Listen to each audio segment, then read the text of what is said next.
let's say cigarette.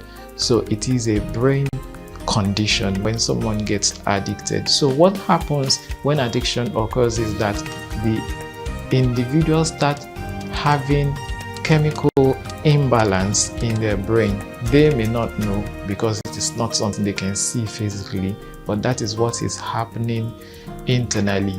And when dependence occurs, another thing that happens is that the person's behavior, usual daily behavior, becomes planned around the addiction. For instance, if someone uses alcohol excessively to the point of getting addicted to it, you see that when the person has an income, a certain proportion, which can be a big chunk of that income, goes into purchasing alcohol. If the person is addicted to gambling, a good proportion of their income goes into gambling. So the person who's addicted to alcohol, for instance, wakes up in the morning and they have a ready bottle of their favorite alcohol. They get to work, they have it around them. They are coming back from work, they have it with them. Before they go to bed at night, they have the substance again. Someone who's addicted to gambling may wake up in the morning, either check results from the past day or try to forecast into what's going to happen the next day. So their behaviors and daily routines are planned around the substances. Another factor by which addiction affects people is people start isolating. Many of the addictive behaviors are done in secrecy. Some people smoke, and even people living with them in the same house wouldn't know. Some people watch pornography and people wouldn't know. So they start isolating themselves. They start living a life of secrecy, which is not so good for their social well-being, because as humans, we are supposed to interact with each other. Also, people who are addicted start to have a sense of shame and guilt. You see, if someone is using alcohol excessively and it does not disturb them, we can say, okay, maybe they are functioning on it.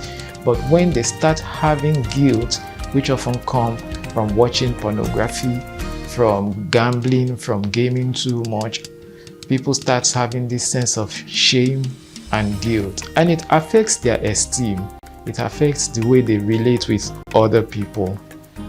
One other thing I would like to say is that addiction also affects people's mental health, because some addictions can actually graduate into bringing that person into a state of psychosis, in which they start having mental health problems that will require them to see psychiatrists and psychologists. What are the things you can do when you have an addiction or you know someone who has an addiction?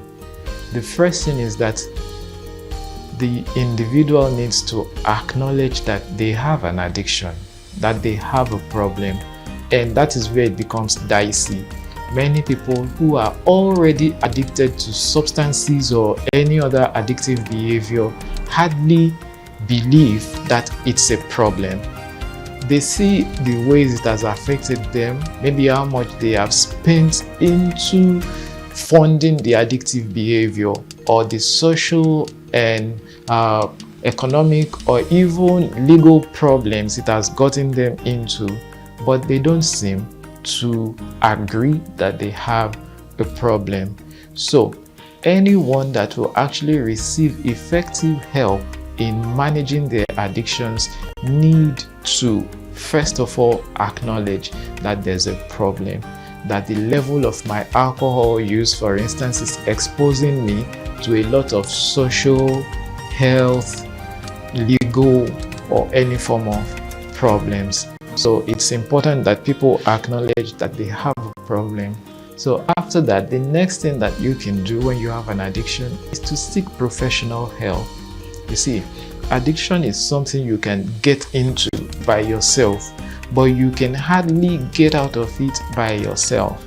Let me give you an example of maybe someone who has managed to get out of addiction. Say this person smokes 5 packs of cigarettes every day, and he's done it for the past 20 years, and suddenly he gets a diagnosis of some chronic illness. Because this person loves his dear life, he wouldn't want to continue with the behavior, so he stops.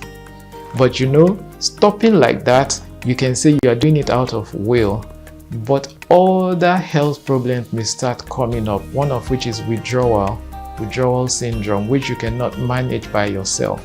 So you need professional help if you must stop substance use or any other form of addiction. Another thing is you need to surround yourself with people who will be ready to support you. Addiction is stigmatized in many places, but there are still people who are warm, who are helpful. You need such people around you, and if you have someone who's struggling with addiction, any form of it around you, you need to be a help to that person. Show them love, show them warmth, show them the support that they need. It's very important. But most of all, like I said before, you need professional help. Go to a hospital, look for a therapist, tell them the struggles you have, and see how they can provide help for you. I am Adeleke Taiwo, and I'm from Arogi Trauma Care Foundation. For more support, you can always follow Galaxy TV on all social media platforms. You can also follow Arogi Trauma Care Foundation on all social media platforms. You can see the information on your screen, and the phone numbers to call are also displayed on your screen. Thank you so much.